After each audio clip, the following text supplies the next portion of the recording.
Yo, what's up mga amigo? Jan Totep. So, napaka-special ng video na to para sa akin.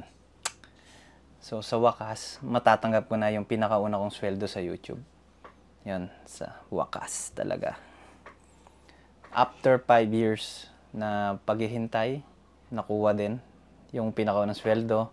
At gusto ko lang i-share sa inyo kung paano ba naging journey ko bago nakuha ito. Sinimulan ko ang channel ko noong 2020 pandemic. Gamit lang ang cellphone ko, wala pang editing skills at may simpleng pangarap. Wala akong alam sa algorithm, wala akong connections, 0 subscribers, 0 views. Pero araw-araw, bumabalik ako, gumagawa ng video kahit walang nanonood. May mga buwan na halos 10 or 20 views. Madalas ko na rin naiisip mag-quit. Pero may boses sa loob ko na nagsasabing, ituloy mo lang. Sa loob ng 5 taon, binuhos ko lahat ng oras, effort, at puso ko sa YouTube.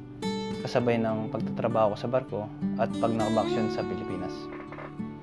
So natuto din ako mag-edit, magsalita sa harap ng camera, at humarap sa hamon, gaya ng self-doubt, pagkumpara sa iba, comparison, at yung pagka-burnout dahil yun nga, naubusan ka ng ideas.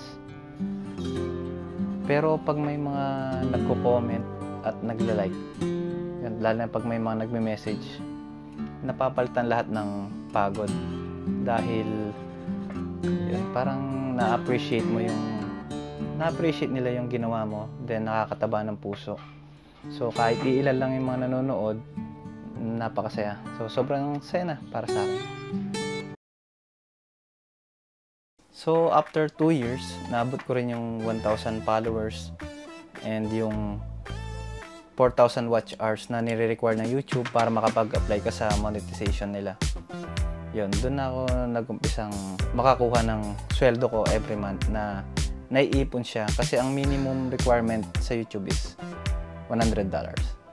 Yun, so sa totoo lang, ang nakukuha kong sweldo every month nun is nasa $1.1 to $1.2 per month.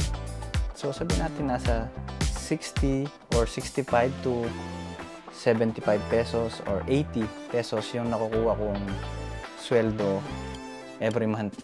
So naipon hanggang sa yun nga, nakuha ko na yung una kong sweldo, which is ito.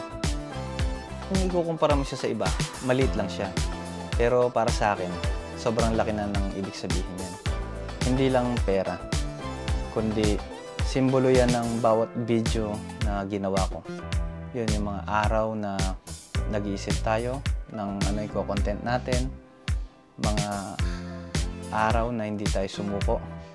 Yun, at sa mga taong sumusuporta sa akin, sa vlog ko. Kaya ikaw, kung aspiring vlogger ka din, so nagsisimula ka pa lang at feeling mo walang mangyayari, so please lang, huwag kang sumuko. Dahil step by step lang talaga yan. So tiyagaan lang bago ka makakuha ng sinasabi nating mga viewers mo. And kahit ako ngayon, di ba, hindi pa naman ganun din karami yung mga nanonood sa atin. Pero at least, kahit pa paano may mga sumusuporta at nakakakilala na sa atin. So, yun po. Maraming po salamat sa panonood. Maraming salamat sa inyong mga nanonood. At taos puso kong nagpapasalamat sa pagsuporta po sa aking channel.